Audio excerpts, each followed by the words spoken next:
বাবা রে বাবা,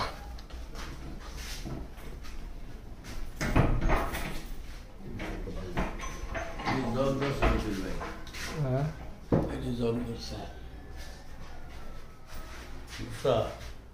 এই রে কি এরকম কাজ, এটা তৎক্ষণ দেখি নাই।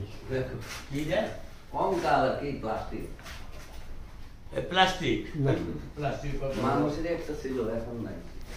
মানুষ একটা ছিল না কাছে কোনো আছে একটা মানুষের ক্ষমতা। এটা কি এটা মূর্তি, গুরুদেবের ছবি, হরলাল মোহন মোহিনীধর আর কলকাতা থেকে আনছিল। অনেক ওজনের দেয়, অনেক। এটা কত ওজন? একটা পাথর, পাথরের তো একটা পাথর মনে করেন, দেখেন কত মনে হয়।